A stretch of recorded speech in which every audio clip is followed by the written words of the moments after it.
All right. So first, thank you everybody for joining us for the Influence Her, the virtual experience. Join with us today is Ms. Vanessa Abron. Vanessa is a public relations professional with expertise in securing media coverage for brands, national and local media outlets. And she's currently the founder and PR strategist for Agency Abron. So welcome, Vanessa. Thank you so much for having me. I know I said a mouthful, but I'm sure there's a whole lot of good deets that I missed about you. So share a little bit more about yourself. Oh my gosh, I think you said a lot. What can I say? I'm a public relations professional. I have been working in public relations for about 13 years. I started my career actually working in the music industry, working for different labels such as Atlantic Records, Hidden Beach Recordings, then Shrewd Marketing and Promotions, where we had accounts with Def Jam, Virgin Records, Interscope Records, and Bad Boy. From there, after the music industry began to have its crumble, I transitioned into traditional public relations, I guess you can say, where I worked with agencies such as Weber Shandwick and Hill Knowlton, did a lot of corporate, consumer, and public affairs works with Illinois Lottery, AFLAG, Pringles, just to name a few, excuse me. Then from there, I transitioned to Johnson Publishing Company, where I was the media relations and public relations strategist for Johnson Publishing Companies and their subsidiaries such as Ebony Magazine, Jet Magazine, and Fashion Fair Cosmetics. Stayed there for a while, transitioned to Nielsen, where I was director of communications for their Community Alliance and Consumer Engagement Group. That wasn't quite the best fit for me, so that's when I transitioned out and started Agency Abron and been working independently on my own for officially 3 years now. All right. Well, congratulations. So in a nutshell, she's somebody you need to know.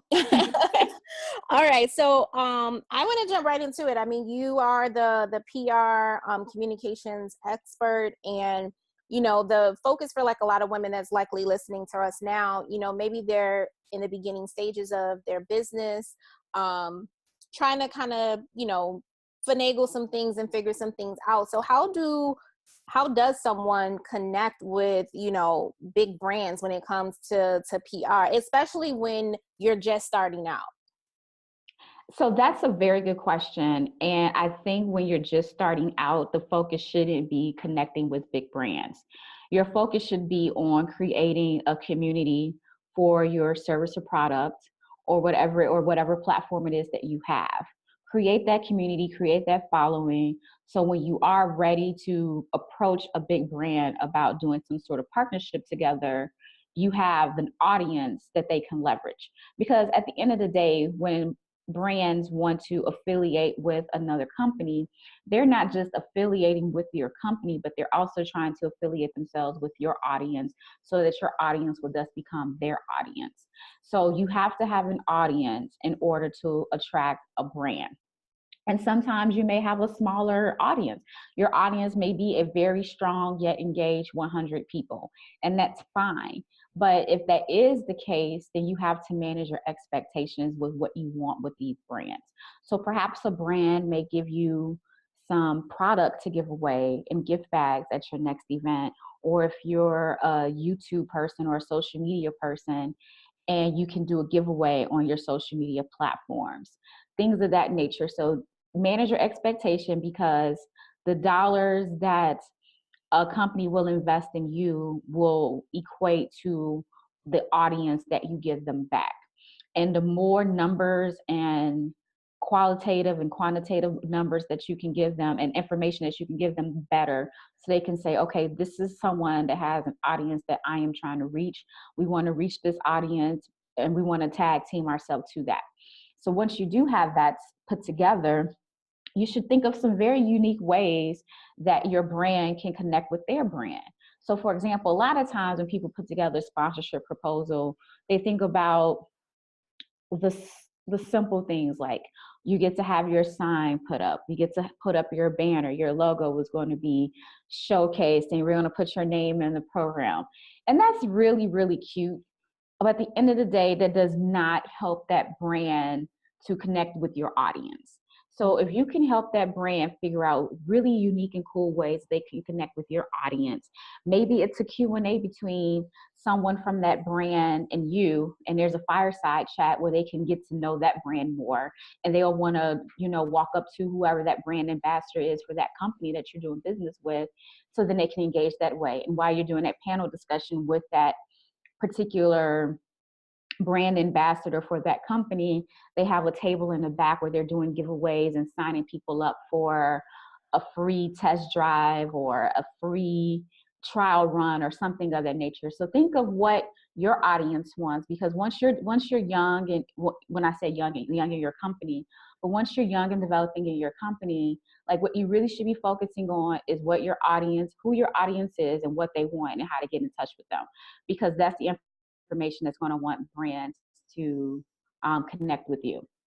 Okay, so what I heard, so it sounds like more so than putting the fluff, the basic, like, oh, I smack your logo on the step and repeat, all that stuff. Like you said, all that's cute, but you need to find a way to get the sponsors in the room, so to speak, like how to get them in the room with your, so like if you are hosting an event, so instead of saying, hey, yeah, we're going to put you on all our marketing stuff, because I think, and it's funny because I think, even when you Google sometimes, like that's like the main thing, they say, oh, you do this, you do that. But that makes more sense. But like, if you're just starting up, let's just say, for example, you have somebody who has their own makeup line or their own lipsticks or something like that, and they're trying to reach out to Mac or, all those people to see if they can get sponsorships and stuff in their gift bag. With that example, how do they get them in the room? Would an example maybe be for them to offer them to come and do, I don't know, like some, showcase the upcoming makeup trends or something? Like, what would be something for that particular example that they can kind of reach out to a sponsor that would get their attention? That's a good question. I think from my perspective, again, I know people hate hearing this, but I think start small. So maybe you want Mac in the room, and maybe you can't find who that right person is at Mac to get in touch with, so you can have that partnership with them. But there's a lot of small businesses that have makeup lines and they're trying to get exposure. And so take maybe that makeup line and do like a smaller sort of engagement with them, and see how that works, and see how that can translate to something that Mac will be interested in. Because if you can tell Mac, if that's your end goal, oh, I want to work with Mac, but I can't get in touch with Mac, but I can get in touch with this company right here that's local, they're up and coming. Okay, this is what we're going to do. And you can say, we help this small company build a customer base of 1,000 within X time period, which thus results in X amount of dollars, which is a 25% return on investment from when they did sponsor with us. That's going to ring the ears of Mac. Like when they see that, they're going to be like, oh my gosh, we need to be a part of this, because if this small company can have this return on their investment with just this amount of dollars, imagine if we invested this amount of dollars and we can get that back tenfold. So I think a lot of times businesses and people in general, we want to go straight to the big dogs. And we oftentimes overlook the resources that we have right in front of us that can get us, to each lily pad of success. So I think sometimes you just need to not pay so much attention to the bigger brands, because also let's think about it. Let's rewind a little bit. Let's say you do get in touch with this smaller company, and because they invested in you, they start to develop. Then you could probably be their long-term partner, because now there's someone that's almost on par with Mac. Now they're getting the features in Vanity Fair and Women's Wear Daily and Allure magazine, and they're getting this buzz. And because you were on the ground level with them, now you can get attached to that buzz too, as opposed to if you were doing that with Mac, you may not necessarily get that same sort of exposure because they're already a cemented brand. But if you were a partner with a brand that's up and coming and you played an influential role in that and they become a Mac status, then that helps your brand too. So I think start small. I think start with the resources that you have, and don't focus on getting to Mac right away. But if that is your end goal though too, then the biggest thing you have to do is network. So you have to be in the rooms with these people. It's oftentimes hard to reach out to people when you're doing a cold call or a cold email. So if Mac is hosting an event in your area, go to that event. Not only go to that event and engage and absorb what they're offering, but try to find out who are the key players from Mac that are there so you can connect with them. And then because you make that initial connection with someone and say, hey, actually, I would like to do this. Can I pick your brain? And they can probably give you some feedback on what they want before you actually pitch them something and get turned down. And because you're developing that relationship, they may offer to work with you without you even having to pitch something because you've already developed that rapport. So the natural engagement of developing relationships with people should also be at the forefront as well. So I think those are the two things that I would say is A, to network, to start with smaller companies and use that as your case studies for larger companies. And B, be in the room where the large companies are. Don't just focus on cold calling or emailing. Not to say that those things won't work, because they may, but definitely be in front of their face and be ready to offer them something if they are ready to do that. And if not, just develop their rapport. Take them to coffee, take them to lunch, support the other things that they're doing. Maybe volunteer for an event that they're Volunteer is having. definitely a good one.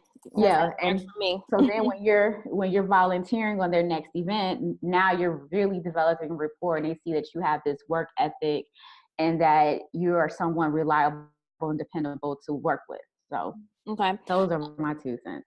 yeah, those are good. And one other thing too, for the sponsorship kit. I mean, we're in a social media age. That's just what it is.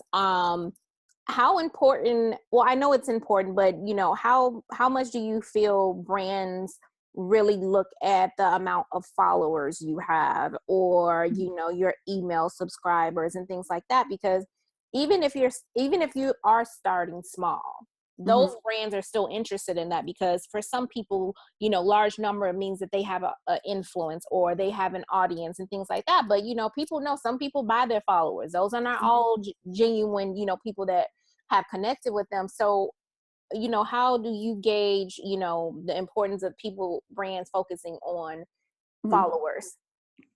So first, I do want to put a pin right there on your question. So before I answer the question, I do want to point out that public relations isn't necessarily sponsorship. So you may work with a public relations professional that is able to help with sponsorship, or you may need to work with a sales and marketing person. So just wanted to put that out there, but public relations do play a role in sponsorship in the sense that we help you develop your overall public reputation, which could influence what you put in that sponsorship kit. So to get back to your original question about the numbers do matter, but we don't just look at numbers. So the reason why I'm able to even give this much information, because lately I have been working with an advertising company, and I'm right there behind the scenes, and we're evaluating like what influencers and what events do we partner with to get the client that we have the desired results that they need to reach this audience and get this XYZ return on their investment. So numbers are very important. They definitely look at numbers. But if you have this big number and you have lack of engagement, then that's a red flag. So if you bought all these followers, then that's just the number. But if they're not engaging in your posts, as opposed to like how many likes you get, like the average you get of likes, the average amount of comments, discussions, things like that, all of those things are taken into consideration. It's not just the numbers of followings that you have. We're looking at engagement as well.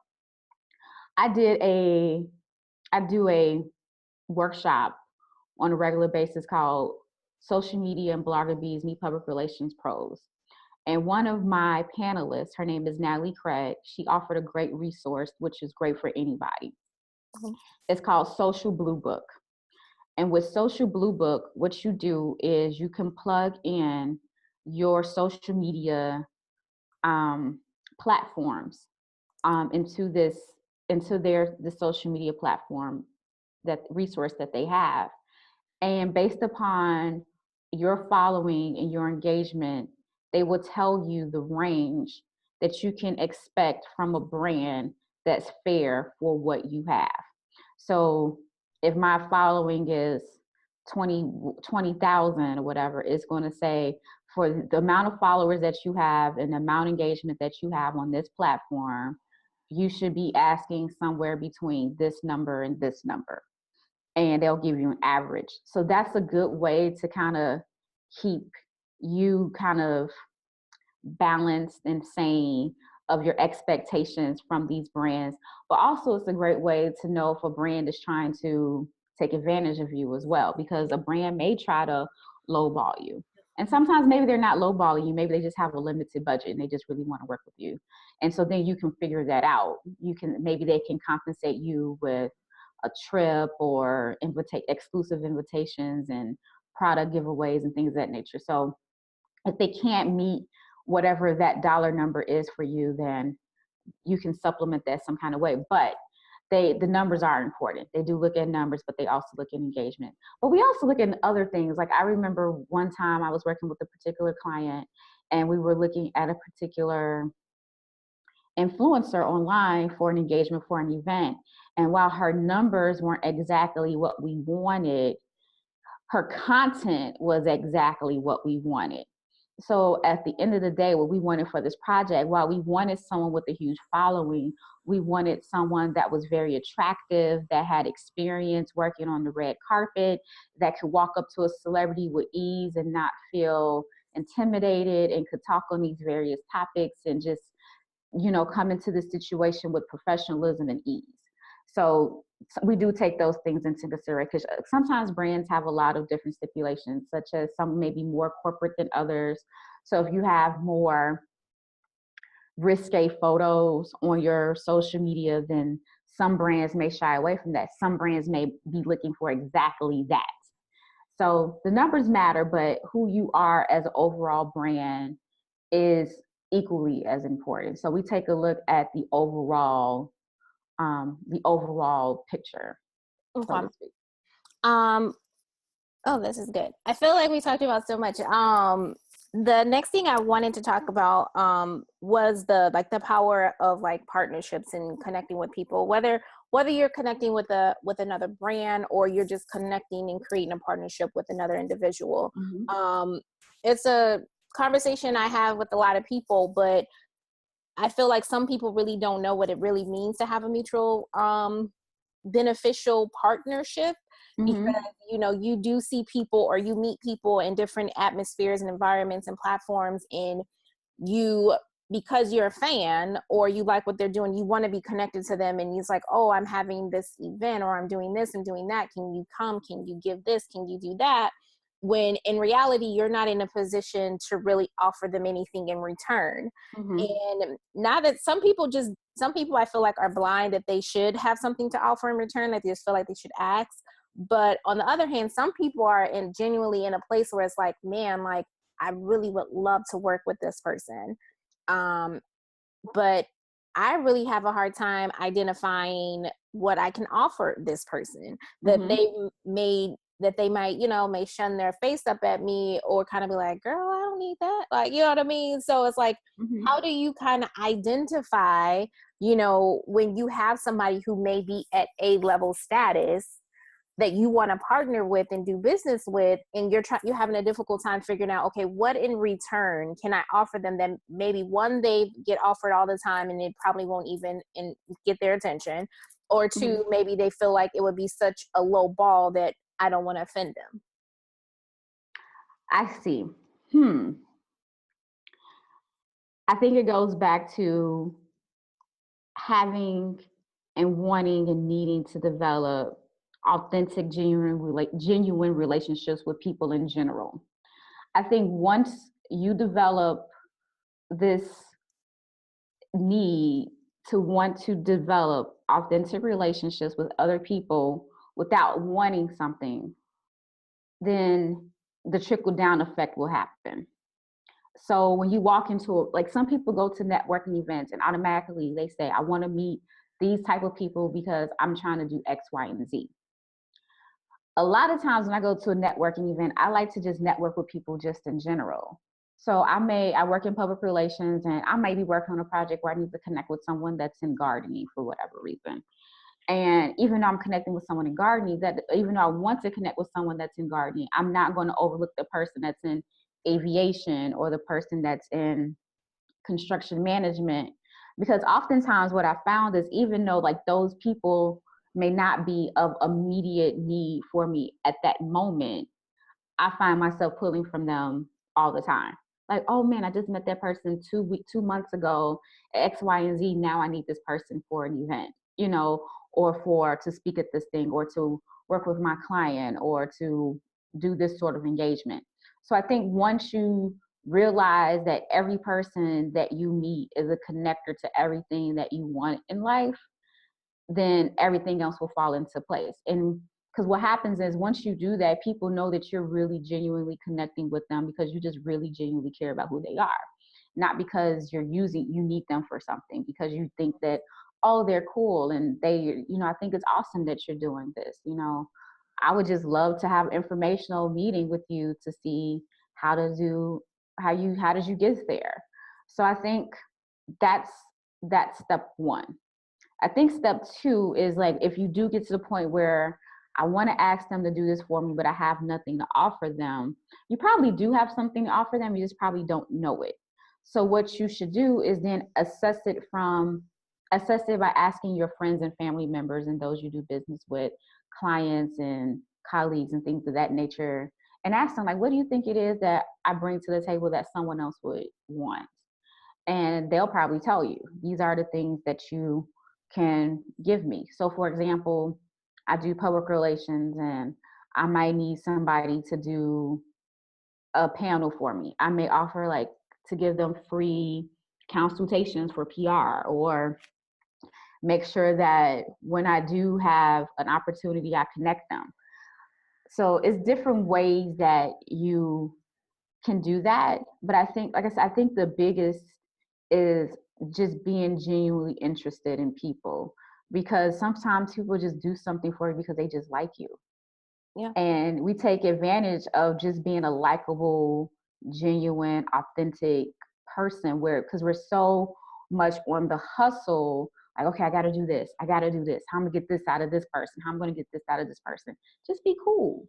Like, just be really cool people. And once you become really cool people tend to want to help you.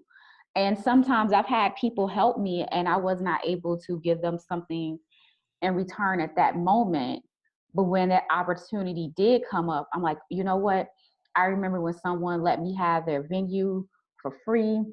And and I'm so thankful, and I never paid them for it. But now I have this client that actually has a budget to actually use this venue. I'm gonna recommend this venue to them and let them get the money off of that.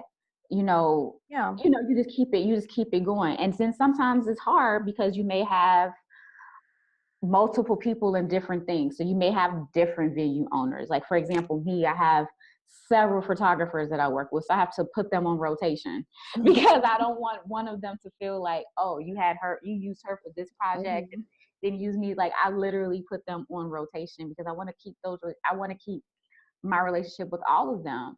And sometimes I may have a project where this particular photographer can't do it, but this one's available. So I do things to make sure that I keep them all happy. And, even just sending a card to say, thank you so much. I'm grateful. I have so much gratitude.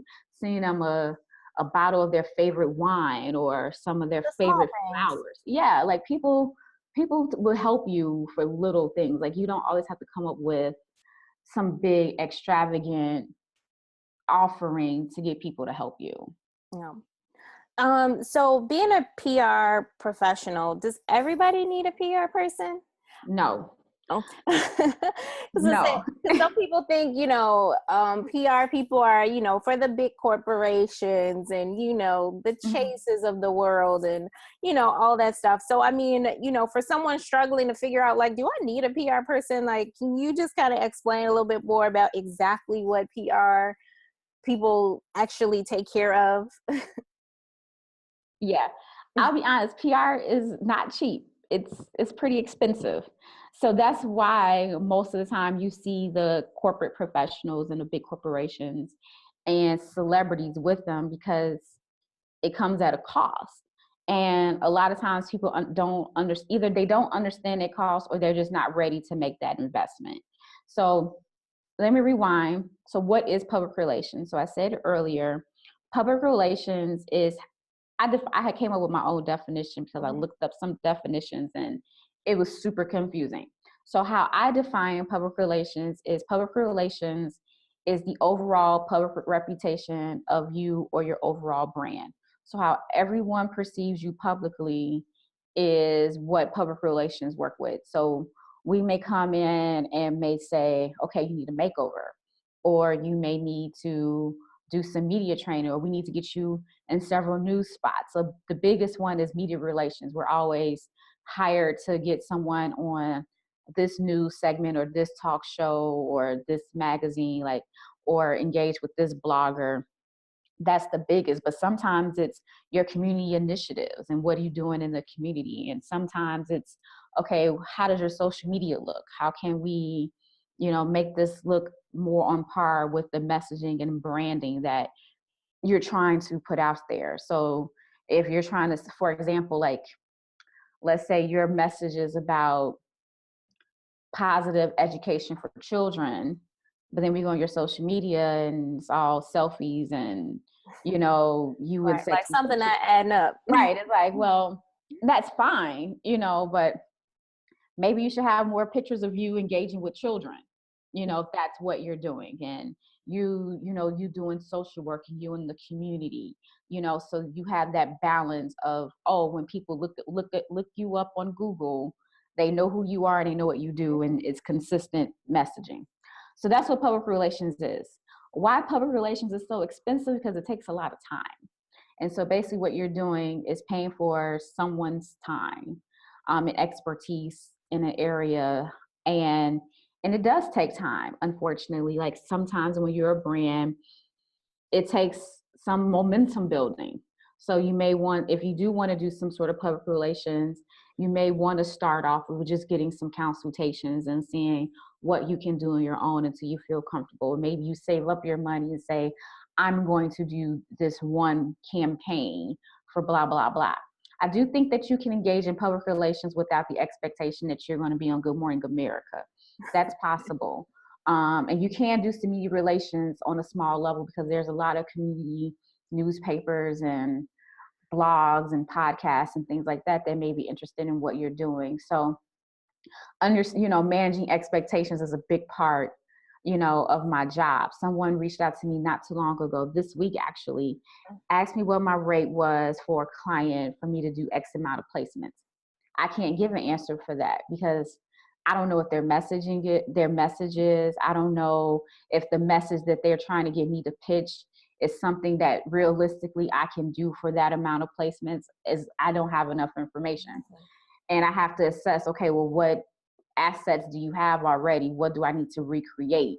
Who do I have at my disposal for interview? Or, what leverage do I have for media? So I can never give a cookie cutter price because there's a lot of things. And I can give a low end answer. And when I give the low end answer, that's the price that they want. But then when you go in there, it's like, well, wait, It starts adding up. So PR can be pricey. So that's why I say it's not for everyone. It can be for everyone. But I think understanding it first, maybe, like I said, definitely going in there, doing some consultations would be helpful. Doing small PR initiatives would be great to start off with. So everyone can definitely benefit from public relations. And I'm coming out with a book soon. I was going to say, I need some advice because when you said I can start my own campaign, I'm like, where do I start? Like, where do you start? So I have this toolkit that I developed. It's called Prelude to Pitch. It's a public relations toolkit for those who are entrepreneurs and creative professionals. And I developed this because I would notice that people would reach out to me wanting PR, but couldn't afford me. And so I was like, how can I help these people in a way that they can get started So that's what I do in this toolkit. So I take you through different exercises in this toolkit to help you figure out how to do your own campaign. Like I ask you certain questions and and the questions aren't easy to answer. Like you may look at the question and say, I have to come back to that. And that's okay. Like sometimes that's why it's not easy, because sometimes you may have to think about it a little bit longer than you expected. But those are the good ideas, the ones that it's like, I don't know. And then when it finally comes to you, like that's it. Like that's what I'm doing. So that's what this toolkit does. I also started a mastermind group for public relations as well. So I'm launching this in June, and I'm about to start doing. Oh, yay! Yeah, I'm about to start doing promotions for it again. But basically, what it is have you ever been in a mastermind group before? No. Okay, I've so been basically how one. Okay, so I did a mastermind group before. I was with this group called the Dream Builders. Shout out to Laura Knights. And basically what we did was we met once a month, every month.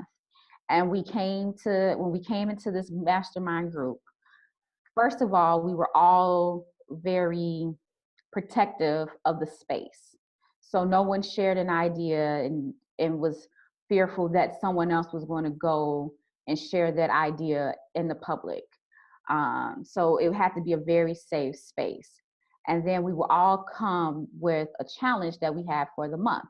And so, okay, I'm working on my business and I'm trying to get this, but I'm having a hard time. I did this and it's not working. Any feedback that you guys have would be greatly appreciated. So you're responsible to always come with a challenge, and you're always responsible to respond to someone's challenge. So that's your job. And we all have like a hot seat moment, and it's a certain amount of time. So maybe depending on how your mastermind group is set up, it's 20 minutes. And it may vary depending on how many people are in the group and how long you want to meet. Long story short, taking that same platform, that same approach, and doing it from a public relations standpoint. And basically, because at the end of the day, you can do it by yourself, but what happens is people need accountability partners, and they need someone to hold their hand, and they need someone to follow up with them to say, oh, did you do this? So the great thing about having this mastermind group from a public relations public relations standpoint is that everyone's going to get the book that I told you about. So they have this toolkit that they're working through. And then B, you have everybody coming in once a month to make sure that we're holding you accountable for the things that you said that you're going to do, and also serve as resources to each other. So maybe Bob in the room has access to a venue, and maybe Sarah in the room has access to a contact that can help with blah, blah, blah.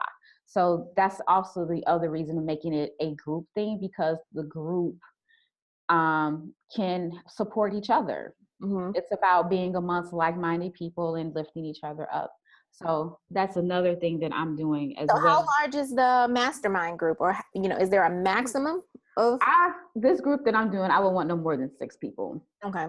Yeah, so it would have to be small, so it can stay intimate and not overwhelming. Because if it's pretty large, then it can last a really, really long time and just be extremely overwhelming. Mm-hmm. Now, the book, the toolkit, where can we get that? Is that out already? It's not out yet. I was gonna say, it's not out yet. I am working on it. It is done. It's complete. I did a workshop back in February, and the test group that I had with that book they were the first ones. It was about 10 people, so they have access to it because they were the test group. But now I need to just go ahead and just get it printed for everybody and just sell it. Yes, we need that. So we'll be sure to share that with everybody that's listening, your information and stuff, so they can definitely stay connected. Because that definitely sounds like something we all definitely need. Moving on to the next subject, since we are speaking about influence her, I'll just share a little bit my mindset when I created this event. Just really kind of building a community and a narrative of women supporting other women, mm-hmm. and, being a resource, holding each other accountable, whether you're in a mastermind group or if you're partnering with somebody, and just being genuine, just good people with each other. So that's why I kind of created this, because I really want to kind of start the conversation, amongst women, for us to begin to, show up for one another, in whatever capacity that is, because we all have something to offer. Everybody has something to bring to the table. And in the world of everybody believing that there's somebody, especially with social media, and everybody said they're influencing people over here, or they're a social media maven over here, or whatever, but everybody has influence. So I wanted to ask you, what is your definition of someone who is an influencer? Also, another really good question. I love these questions. Basically, an influencer is anyone that has the ability to influence other people. So, and you could be an influencer in different settings. So, for example, celebrities are known as influencers because whatever they do, they tend to influence other people.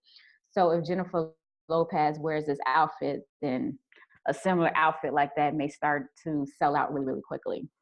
If Rihanna launches a makeup line, then everyone's going to buy that makeup line because she's Rihanna. So, celebrities are influencers. Social media influencers and bloggers also tend to be called influencers because they have an audience around a specific topic, and these people follow them for this topic. So you may have Brianna over here, who's a fitness expert, and she's on Instagram all the time showing the best workouts to lose weight. So she's an influencer when it comes to fitness. Then you have Mariah over here, and she does makeup tutorials all the time. So now she's an influencer in makeup.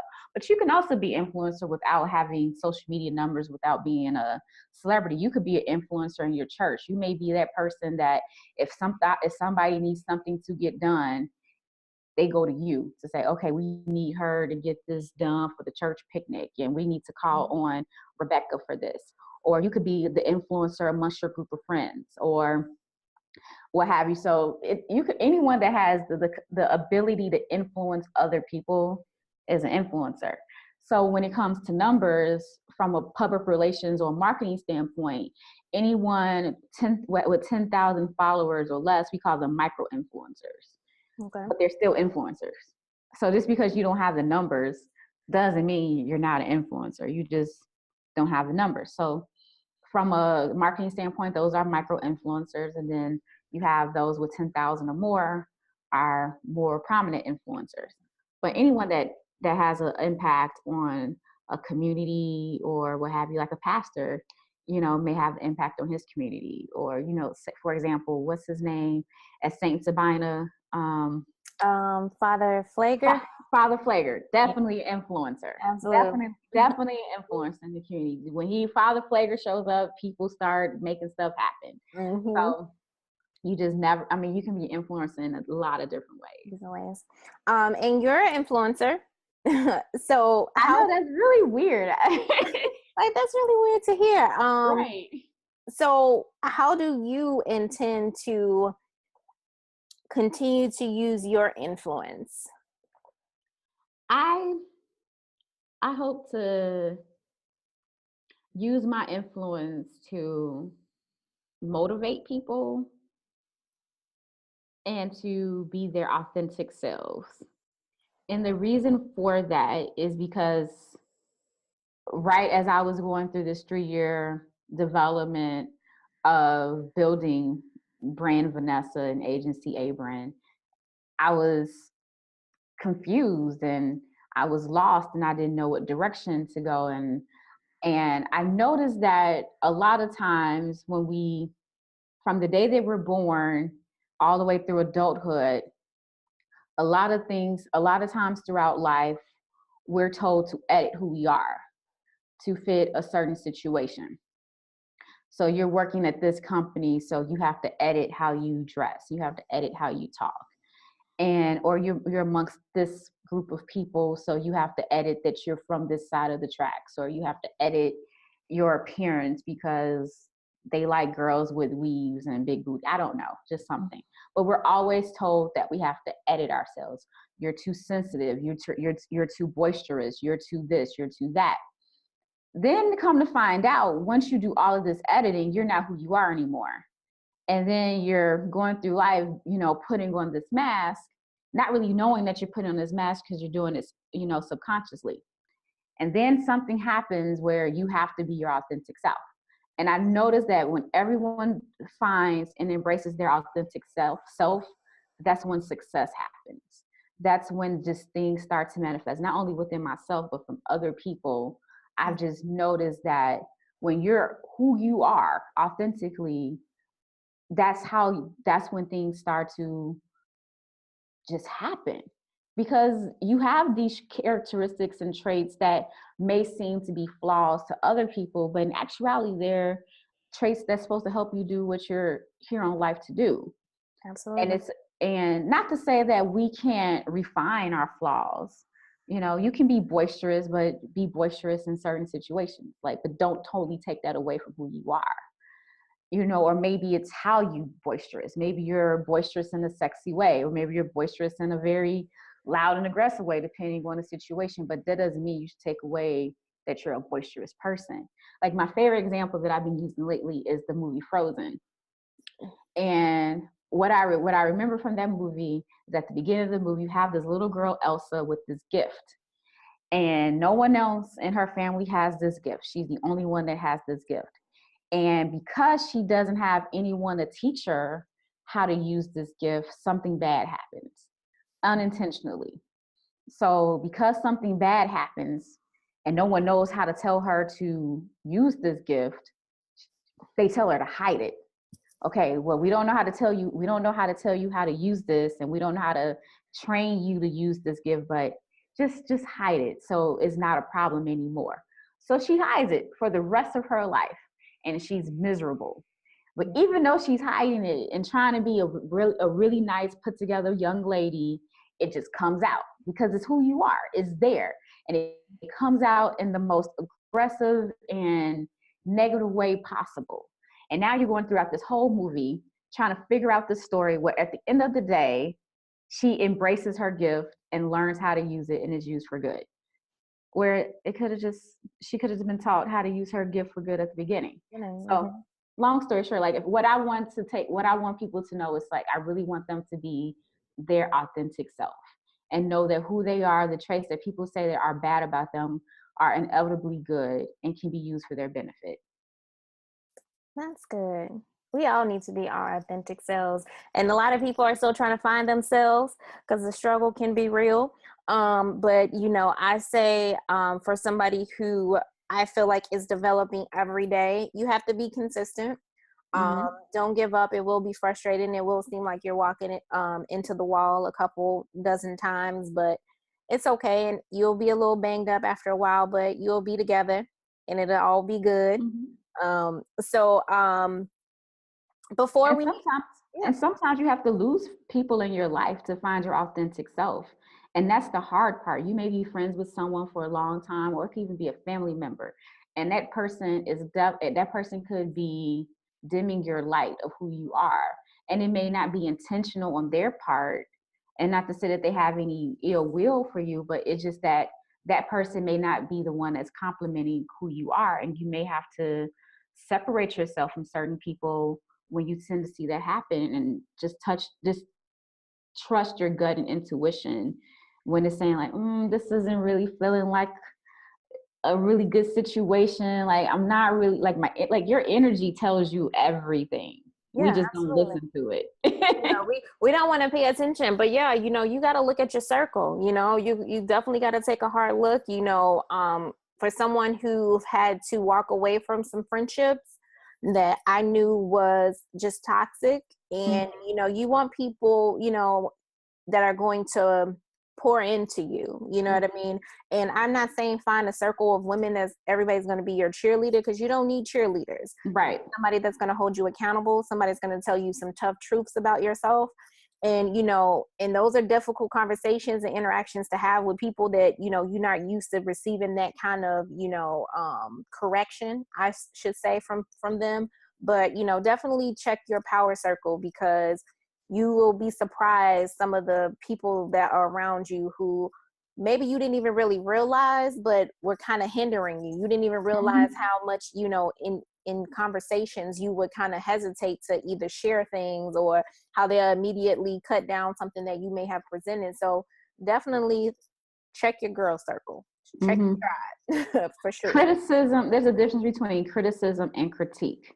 A friend will give you a critique, someone else will probably give you criticism. And you'll know the difference between the two. Yeah. Like you can tell someone, I think you can do better, in a way that's not hurtful and that's not tearing someone down, but in a way that they can receive it and say, you know what, I see what you mean right there. I could do this a little bit differently, as opposed to like, oh girl, what you doing? You shouldn't be doing that. Like, there's a difference. Right, because when you criticize, people shut down and they're not in a place to receive. So if you are just kind of, they know when it's coming from a place of love, and then they can receive it a little bit better. So absolutely. For people interested in working with you, learning more about you, like, can you just kind of tell everybody that's listening, you know, because you're not just PR, you have a lot of layers to you, my love. So can you share with people, you know, people interested in, you know, working with you? With that being said, I'm going to send people to my social media accounts. Okay, absolutely. Because I want that to, you know, I'm working on that. So I like to send people to my social media. And I think going to my social media, you also get an essence of who I am as opposed to a website. So my social media, you can follow me at Agency Abron on all platforms. That's Instagram, Twitter, and Facebook. And through those platforms, you can also have access to my personal platforms as well, which is at Vanessa Abron. Pretty consistent across the board. But if you must have an email address at this moment, you can go to vanessaabron.com while Agency Abron is still in development. Okay. Yeah, no, we'll share that with everybody, but you know, most people do the social media stuff. So with that being said, my love, I am so happy that we were able to have this conversation. I learned so much stuff, and I'm gonna be looking for that book. When did you say June 1st? Or did I just make that up for you? You made it up for me. You made it up for me. Is that really? Is it realistic? I can at least realistically put out a pre-sale on June 1st. Okay, awesome. We heard it here. Do that. Okay. So between now and then, I can set up a shopping cart where we can at least do that. Yay! So awesome. So everybody will be able to. You want to follow up with me and make sure I do it. Yeah. Oh, trust me. I will harass you. So that's awesome. So everybody will have it. They can go and catch the pre-sale. Boom. Love it. All right. Well, that wraps up this. So Miss Vanessa, thank you again so much for your time. Thank you for joining the Influence Her, the virtual experience. Congratulations. Thank you. Woo! Thank you so much, guys. Bye. Bye.